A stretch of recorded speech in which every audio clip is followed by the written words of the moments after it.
I have a very short message that I want to give to my African American brothers. And the prayer of my heart is that you would faithfully deliver it to my other brothers and sisters in the United States of America. I pray that you would be as faithful as Epaphroditus was when they gave him gifts to give to Paul in prison. We all remember the history of Africa, and we all remember the history of the motherland. And the message that I have to my brothers and sisters today is the message that says, the motherland is calling. We remember how the oppressor came into the motherland, and we remember how he saw the wealth that was in the motherland. The continent of Africa is very rich. South Africa is very rich. We have gold. We have diamonds. We have resources.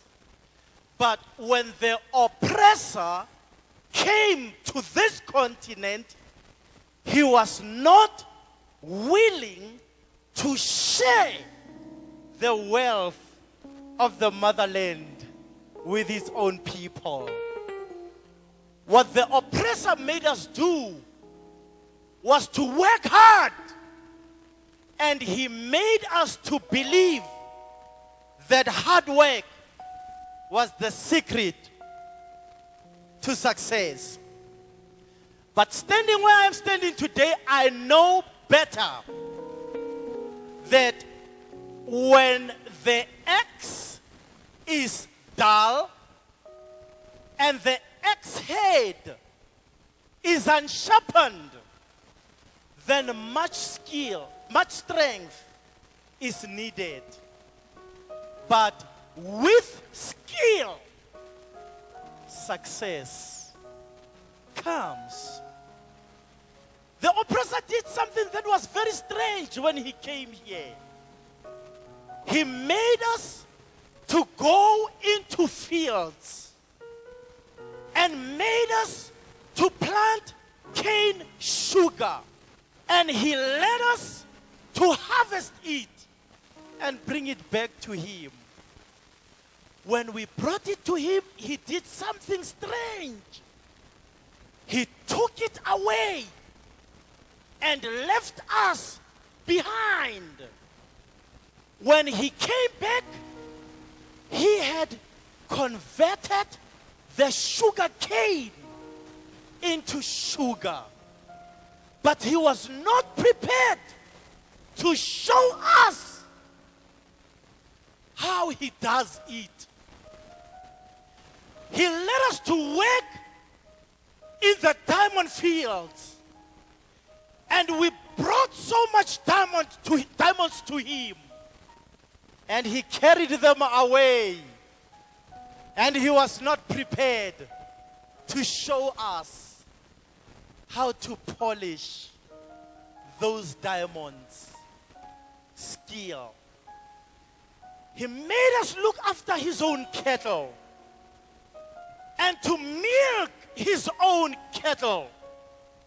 And when we brought over the milk to him, he didn't want to show us and to teach us how to convert that milk into yogurt or convert that milk into cheese.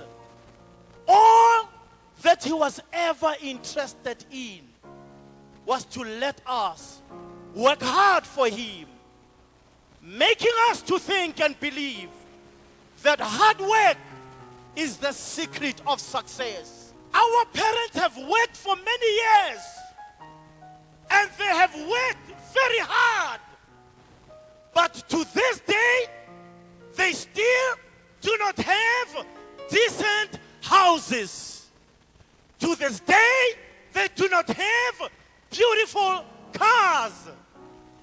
And the prayer of my heart today, and the prayer of the motherland today, is that you would come back to the motherland and teach us what we do not know. We are hungry to learn, and we want to know more. What we have seen today was so beautiful. Our young people are so excited. Their parents are so happy today. And we have prepared food for them to eat. But when our friends go, that food will not be on their tables. When our friends go, those vouchers will no longer be there. And what the motherland is saying to you today is that please do not give us fish. Teach us how to catch this fish.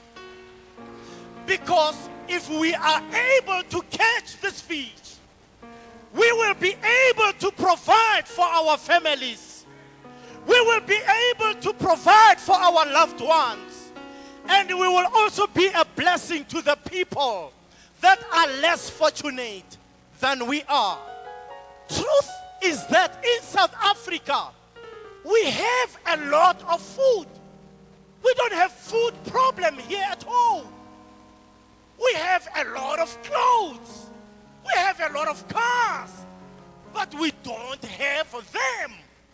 And all that we are asking is that please teach us how to take that food into our homes. Get those clothes on our bodies. And we believe that this will make us better people. In 1994, we shouted and we danced, shouting how we were free. And when we were singing freedom songs, our oppressor was laughing at us, saying, what they call freedom is actually liberation. They have been liberated, but they are not free. They still cannot polish diamonds. They still cannot convert sugar cane into sugar. And so, my brothers and sisters, all that we are asking for and all that we are praying for is that please come and teach us what you know. During the apartheid years, they used to segregate us, you know, according to our ethnic groups and stuff, and they put us in homelands. And the only thing that you could do, and the only job that you could do in the homeland, you were either a teacher, you were a nurse, you were a police, or a clerk. If you needed any other job, you had to come to Johannesburg or Pretoria. Now, something that I learned from the people from the homeland is this: that every time when they got their monies, they were never interested in building houses in Johannesburg or Pretoria. They always remembered home. And what I'm saying to my African brothers today is that the motherland is home. Everything that you do, you need to remember home. Every time you go into a mall to go and buy grocery, think of that needy child here in the motherland. Come and establish businesses. Come and build big buildings. I believe that we can. We have the power, we have the ability to do it. And I know that we can do it. You all remember the story of Joseph? They threw him in a pit, took him out of the pit, sold him to the Ishmaelites, and he found himself in Pharaoh's house. Before he knew it, he was in prison. Hunger and poverty strikes his brothers back home, and they hear there is